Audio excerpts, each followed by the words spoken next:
시청자 여러분 안녕하십니까? VOA 뉴스입니다. 미국 핵심 정보기관들이 북한은 핵을 포기하지 않을 것이라면서 중요 혜택을 얻어내기 위해 미국과 협상하고 있다고 분석했습니다. 의원들은 북한이 단계적 비핵화 조치로 제재 완화를 얻으려 한다고 지적했습니다. 김칸희 기자의 보도입니다. 상원 정보위 청문회에 출석한 미 국가정보국 댄 코츠 국장은 북한이 핵무기와 생산 역량을 포기할 가능성은 낮다고 분석했습니다.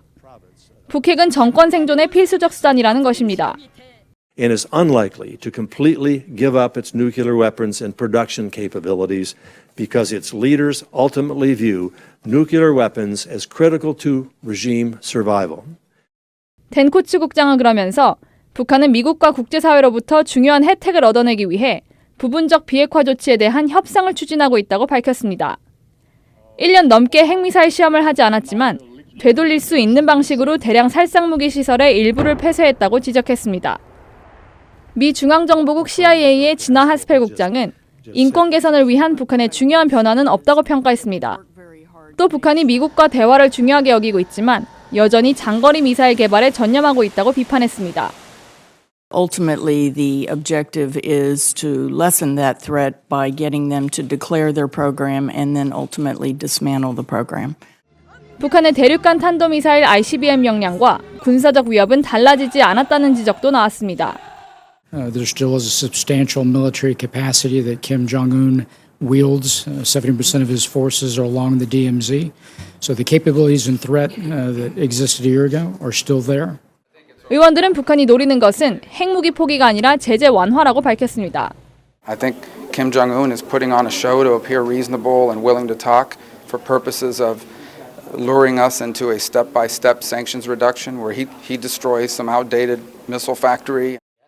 민주당의 마크 워너 의원은 트럼프 대통령은 북한의 위협이 줄어들었다고 얘기했지만 북한은 여전히 미국의 주요 위협이라는 사실이 청문회를 통해 재확인됐다고 지적했습니다. VOA 뉴스 김칸희입니다. 미 의회 청문회에서는 또 미국 적성국들의 사이버 공격 능력이 갈수록 진화하고 있다며 경계를 늦춰선 안 된다는 경고가 나왔습니다. 북한의 국제금융망 공격으로 의심되는 최근 분석도 나왔습니다. 박승혁 기자입니다. 상원 군사위 사이버보안소위원회 청문회에 출석한 미군 정보당국 장성들은 미국을 노리는 적성 국가들의 사이버 공격이 매일 벌어지고 있다고 밝혔습니다. And we see that every day, and regardless of the adversary, we see the concerted effort to attack the United States and the Department of Defense. 그러면서 군 당국은 사이버 역량을 강화하면서 적성국들의 공격에 대응하고 있다고 강조했습니다. 앞서 정보위에 출석한 댄 코츠 국가정보국장은 중국과 러시아, 이란, 북한을 지목하면서 이들 국가들은 미국과 동맹국의 영향력을 행사하기 위해 점점 더 사이버 공격을 확대하고 있다고 밝혔습니다. 지난해 말 상원 국토안보위에 출석한 커스텐 닐슨 미 국토안보부 장관 역시 북한을 포함한 이들 국가들을 지목하며 국가적 차원의 위협이 다시 기승을 부리고 있다고 지적했습니다. 적성 국가들의 사이버 위협을 인지하고 있는 미 의회는 북한의 사이버 공격을 돕는 국가에도 일절 원조를 금지하는 방침을 검토하고 있는 것으로 알려졌습니다.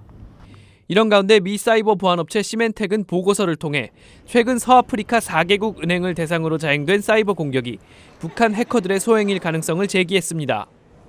북한과 연계된 것으로 추정되는 해커 조직 라자루스의 수법과 동일하다는 것입니다. 또 북한이 최근 2년간 남미와 동남아, 동유럽 국가들의 금융망에 대해 사이버 공격을 벌이고 있다고 지적했습니다. VOA 뉴스 박승혁입니다. 중국의 시진핑 국가주석은 상당히 전략적이며 북한의 김정은 위원장을 포섭해 미북 협상에 영향을 미치려는 것으로 보인다는 분석이 나왔습니다. 중국 전문가인 오리아나 마스트로 조지타운대 교수는 4차 북중 정상회담에 이은 최근 북한 친선 예술단의 중국 공연 등과 관련해 이같이 분석하고 중국의 주된 목적은 미군 감축이며 2차 미북 정상회담에서 북한이 평화협정 체결을 요구하길 원할 것이라고 말했습니다. 한편 데니스 와일더 전 백악관 선임 보좌관은 시 주석의 4월 방북설 등을 거론하며 북중 관계는 정상화됐다면서도 이것이 북핵 협상에 도움을 줬다는 증거는 못 봤다고 말했습니다. 국제인권단체 앰네스티 인터내셔널이 50년간 북한에 억류돼 있는 대한항공 납치 피해자에 대한 정보를 북한에 요구해달라고 한국 문재인 대통령에게 촉구했습니다. 영국 런던에 본부를 둔 앰네스티 인터내셔널은 29일 문재인 대통령에게 서한을 보내는 긴급 행동을 시작하면서 이같이 촉구했습니다. 북한은 1969년 12월 11일 강릉발 서울행 대한항공 여객기를 납치했으며 당시 탑승객 중 39명은 이듬해 송환됐지만 황원씨 등 11명은 여전히 북한에 억류돼 있습니다. 북한은 자연재난이 발생했을 때 대응 능력이 심각하게 떨어진다는 지적이 나왔습니다.